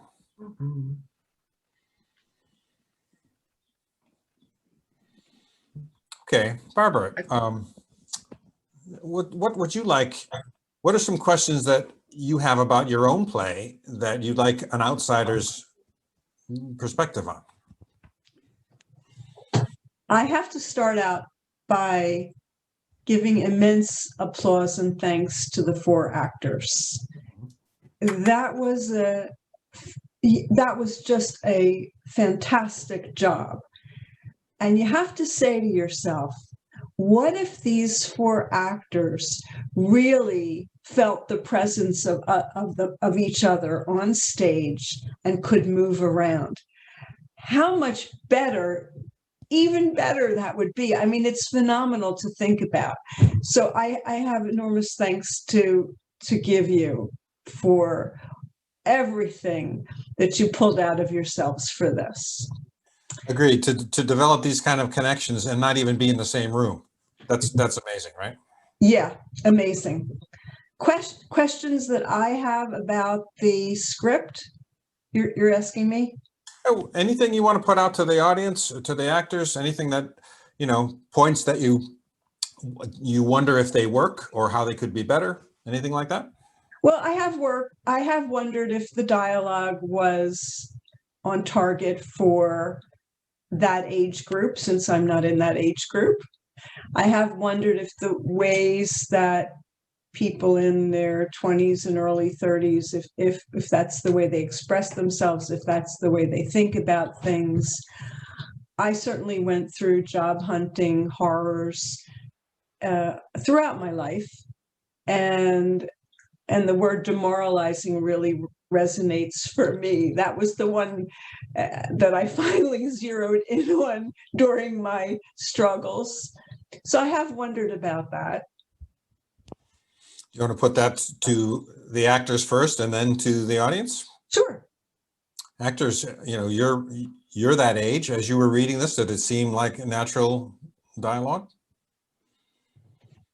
I think there are a couple of things. I think, like, broadly speaking, the themes and the central pieces you're working with these 4 characters that are sort of coming from a few different walks.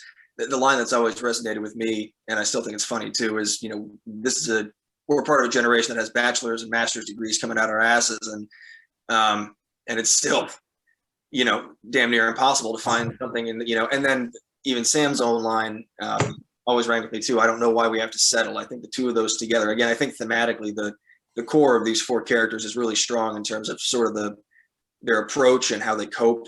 Obviously we're focused on Jane and the couponing approach, and that is really, around, that's the fun bit around which all this resolves. But Paul has got a really, I think, real clear line about, Paul's almost sort of gotten there already. He's not immovable, but he's found what works for him to this point, and then he gets the change, and it sort of lets him open back up a little bit. And I think I think it's telling too that,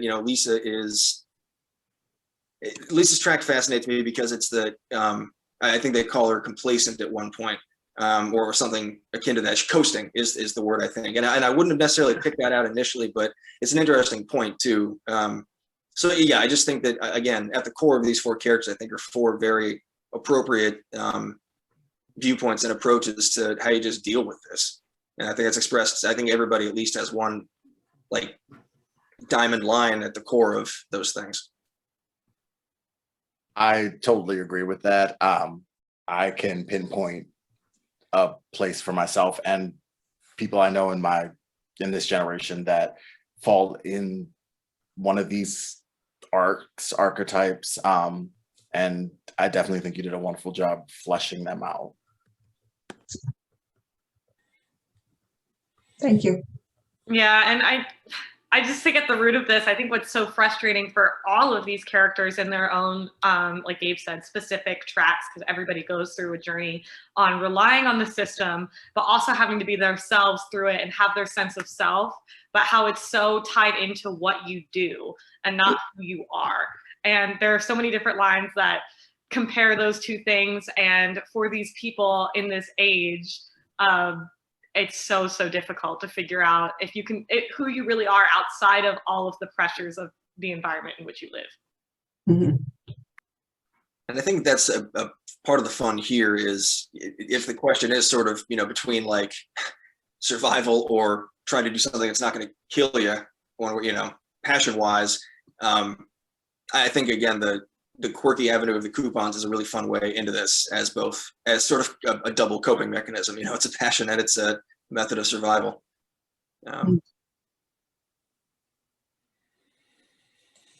Something that really struck me about it too, and rang true for me, was how much we all hold each other up in this, whether we know each other or not.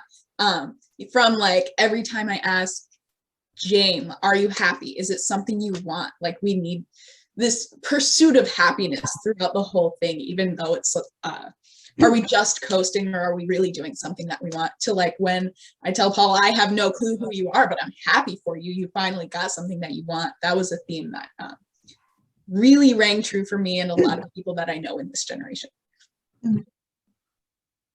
Very nice. Any audience members, anything strike you about the play? Any moments that you liked in particular, or anything that seemed out of place? Playwrights are always looking for ways to improve and not just praise, although that's nice, but ways to improve too. Miriam. Yes. Well, as usual, Barbara, I enjoyed the reading, as I knew I would, because I love your plays and I love the way you write. What struck me about this play was, I know that you put it in an age group, but it spoke so many volumes to anybody who has faced unemployment or faced, going down in a downward spiral. And for me, when Jane finally hit rock bottom and made up her mind once and for all that she was going to do something, about her life, and that everything that her friends said to her and the people that she knew was saying to her finally hit her over the head. But what I really liked was that signing, there was a portion where she goes through this thing of not talking to her mother, and she signs, and that's to me, it was so profound. Instead of not talking to her mother or talking to her mother, she signs. And it just gave so much insight into and I think once she had done that, and when she finally realized that she was not alone and that she had her friends, and then she decided that she was going to step out of the darkness and come into the light. So, and I just want to say one thing.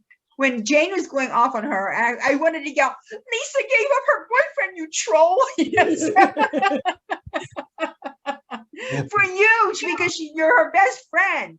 So, I mean, that's it. I really enjoyed it. And Tom, great directing, and actors wonderful. I mean, I've had the chance to work with Paul, Aaron a little bit. So, and I really enjoyed it. But I loved watching you guys. It was really, really good. So. Thank you, Miriam. Scotty, Barbara, what's on your mind? Hi, this is Barbara. I know that Barbara was starting this before COVID, but it seems so appropriate right now. I just think you hit the nail on the head with the appropriateness of the time for this particular age group. I just think it was right there. But I think the subject is universal. It's something that we've all experienced in one way or another. And although I think the unique couponista is just amazing. I think that's a very unique feature, and it's a great entree. But you know, knowing a lot about psychology, I just think you made the characters very authentic. It could be authentic for any generation. It doesn't have to be this generation. And the reactions between them seem so believable. I thought it was beautiful. Loved it. There was definitely a feeling in the chat that everybody wanted Lisa to be their best friend. Like everybody was like, I need Lisa friend. Like in the chat, like everyone in the chat was like, I need Lisa to be my friend. It doesn't matter how old you are. It doesn't matter how young you are. It doesn't matter where you are in your life. Everybody needs a Lisa friend. Barbara, you want to tell us a little bit about what inspired you? Where did this character of Jane come from? I actually have a friend who is an extreme couponer. And she won't watch this. She won't watch it. She is an extreme couponer, very, very competent at it. She actually met her brother at a hotel in DC when he came in for work and cooked ramen noodles in the hotel room. She has a lot of the quirky behaviors of this character. She is actually a dramaturg and extremely competent at that, but has trouble finding a job in theater. And so that was the inspiration for the story, plus my own job hunting struggles over the years, where as Gabe pointed out, you really default to defining who you are by what you do, what your career is. And that's unfortunate, but a lot of us do that. I want to also express what a joy it is to watch Tom work. He is masterful. And of course, you as the audience don't see it, but I had the privilege of seeing it and how he brought out the very, very best in the actors and in the script. And I am eternally grateful that you claimed this script. Thank you so much. Sure. And as actors, we actors know that the director is actually the least important part of the process. But thank you for the praise. Oh, Tom, you know that directing is 90% casting. I just saw some Henry. Oh, you went away. Where'd you go? Henry had your camera on. Did you want to come back and say something? They do. I don't see them in the audience anymore, so maybe they had a technical difficulty, but they did message me and say they wanted to speak, so hopefully they'll come back. Okay. Anybody else? Sarah, did you have something else you want to say? Okay, so earlier you said anything that stood out to you for improvement. I don't want to be that guy, but spaghetti sauce. I know you can get spaghetti sauce everywhere for free. Unless Jane is eating spaghetti sauce like on the regular, which you could be. You're particular. You don't like chicken. You could be. Spaghetti sauce. That's too easy to get. Ask real Jane. She's got 40 of them in her basement. That's it. Okay, so we're going to remove the spaghetti sauce and replace it with what? What's hard to get? Yeah. With a coupon. I would say just choose something that's either used regularly by everyone and you know that, or something that doesn't have 40 different brands putting it out for you to find a coupon for. That's and it's rarely on sale. Yeah, spaghetti sauce doesn't even, like, you can find the coupons and it'll be like 10 cents, Jane, for like 5 bottles of like huge things. And then if you can definitely go to the nearest church and they will give you all the spaghetti sauce. Okay, Point So- taken. that major plot hole in your play, you fixed it now, Barbara. Henry and Nancy are back and they want to. Yeah. Some of us didn't know that. Sorry, computer battery died. And we just got reconnected. I'm curious, what plot hole were you just talking about? I didn't spaghetti notice a sauce. plot hole. The spaghetti sauce. It was pointed out that the spaghetti sauce is very easy to get with a coupon. So that would not be the one thing that you would have to buy. Yeah, I know we're all kind of scratching our heads, but go ahead. Why don't you tell us what's on your mind? I wanted to say that I thought the dialogue was very well written. I'm just past that target audience age group you were talking about. I didn't notice anything in the dialogue that I thought was particular to any particular age group.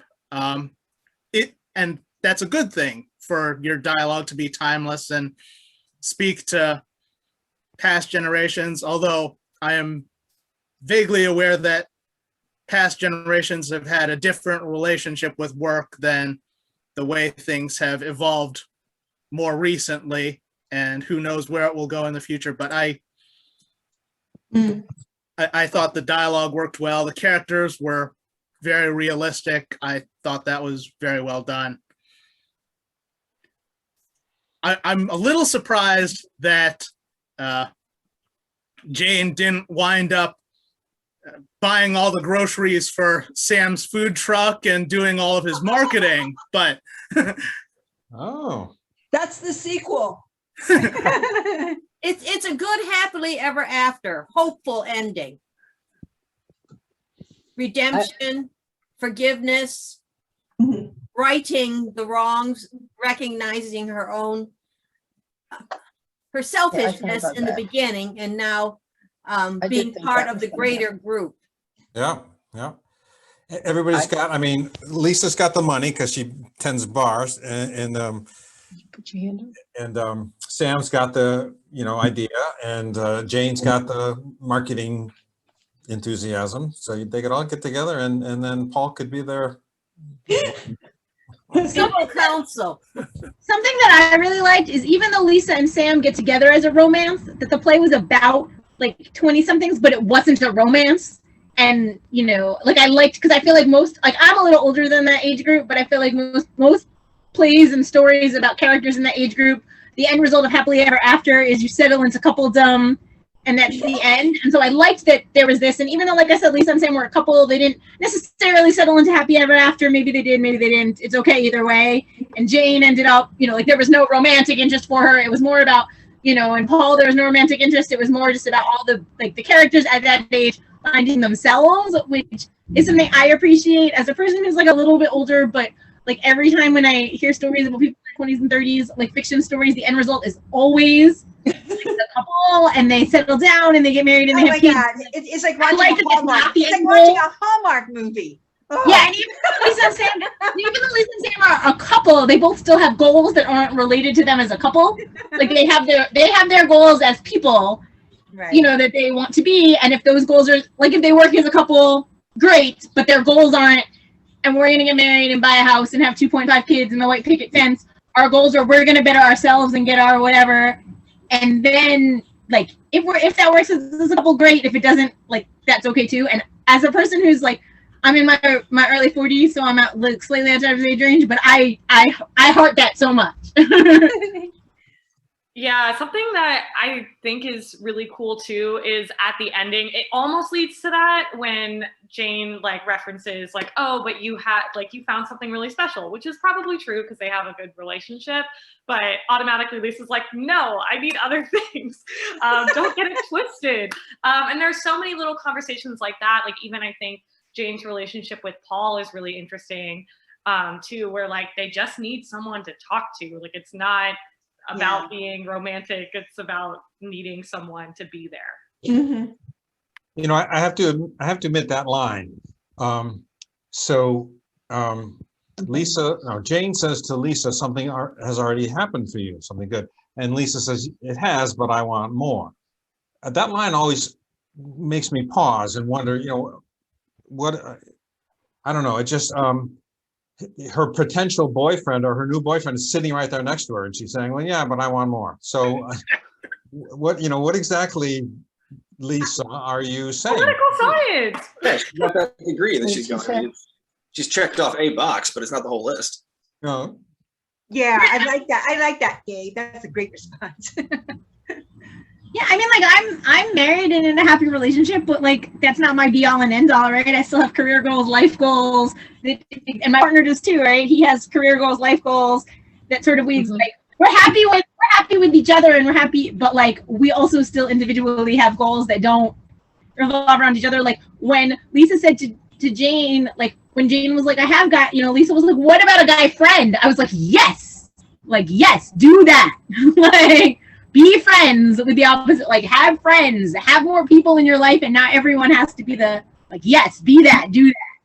Well, Lisa doesn't always want to be a bartender. She has a degree. She wants that job. So, or she wants something in her field. She doesn't want to always be that bartender. And I love that it was that, but it was also without shaming people who are in food service and bartenders and retails. Right. And Lexi, just so that you are on mute, so we can see what you're mouthing, but we can't hear you. You sign Just language. nodding my support. No, we can tell. You're an actress all the time. One of the things that I found interesting and surprising was the when it came out that Jane had money. And so it reversed the script in a sense, because then it was very clear this was not what it was about. It was not about lack of money. It was something else, and that I thought added a level of depth to the play that I mean, it sounds like it's a very trivial play just from up on the surface of it, but there's just so much else going on, and I really appreciated that. And and the money didn't resolve it, but it did facilitate it, the resolution. To play the devil's advocate, I didn't get that Jane had money. Like, she had some money to pay back for the printing and to belatedly tip Sam and to get her car out of the impound. But on the whole, I had the impression that money was tight. I don't know if that was... I thought it was tight, but it was not all about the coupons. It was. No, I think Barb's characters were, well, Jane had the unknown of she didn't know how long she would be unemployed, but she also was frugal enough that she didn't spend money where she didn't have to. But her personality change was recognizing that she was taking things from other people without giving them the due appreciation.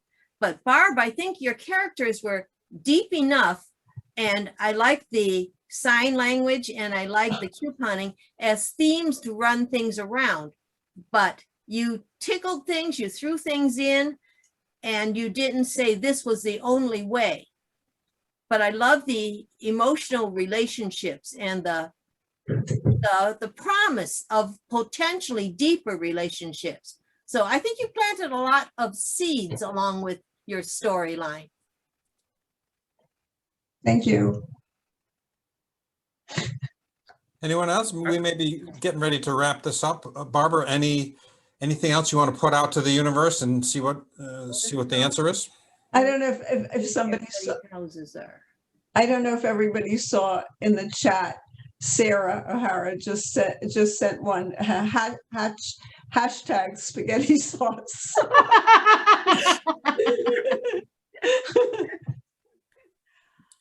I don't think she I don't know if she did it or not. It says to everyone. Okay. Yeah. Any last thoughts or last questions, Barbara? Okay. So I mean, I love the whole premise of the whole coupon thing. It's just an unusual and unique. starting a playoff like this to demonstrate about the jobs and about relationships and about having, you know, doubts about oneself. It starts off and when I first started reading the play, I just thought, where's this going? And then I saw it and I saw it unfold, and I really enjoyed reading it, Barbara. And I just, as I said, you do draw your characters well. And I'm glad that it got the reading. I'm so happy it did. So So I had a different experience than Miriam. So I didn't read it. I just saw it now for the first time. And I wasn't like, where's it going? From the very beginning, I was like, I want to go sit and join these people and be their friend and just hang out with them. And like, so I didn't have the Jane to stay. I just want to sit and watch these people. And so maybe, I don't know if it's different if I just read it because I didn't read the script before I just saw the reading now. But for me, from like the second it started, I was like, yup, these are my people. This is my play. Like, How long did it take to write, and how much was written that is not in the final version?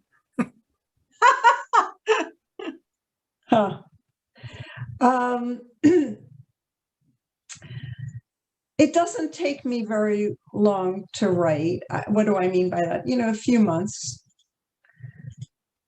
And not much changed. Not much changed. I mean, I kind of labor over it as I'm writing. So that's the way I remember it anyway. I mean, a lot of people who write share that writing is such a struggle and lonely, and for me it's not like that. It's wonderful being in the zone of writing. If any Scotty, you know that too.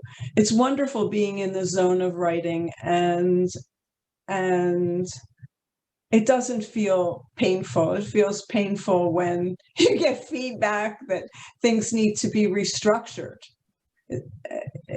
Because really the characters and dialogue are what they are, but the structure of the play makes it work or not work.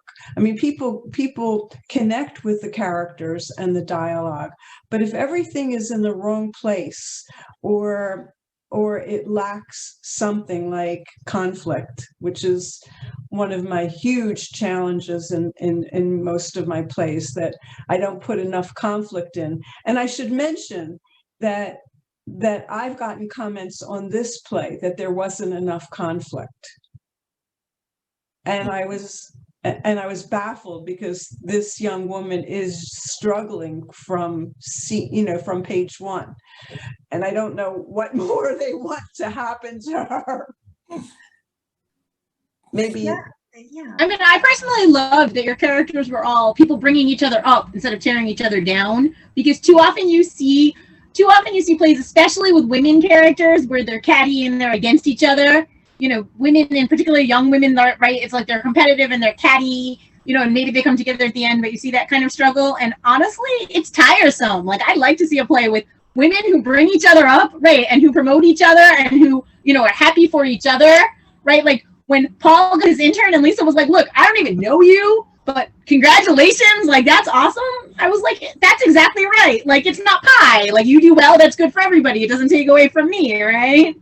Like, so I personally loved the lack of, like, external conflict was for me. Like, I loved it. There's enough strife in life. And, like, yeah, sometimes there's a place for that. And I'm not, like, saying that there never should be plays where there's, drama and, characters fight. But I love that this was just everybody was rooting for each other, and all the characters in the play realized that any one of them winning was a win for all of them. Jennifer, there was conflict though, but the conflict was. It was internal conflict. Well, no, because there was conflict between Jane and Sam. There was conflict when Lisa was trying to pick her up, and Lisa went on. Jane went on the attack. So and then. Right, but even that conflict was about bringing each other up instead of bringing each other down. I understand, but the thing is, some people don't understand that positive conflict, and or why are you doing this? What's going on with you?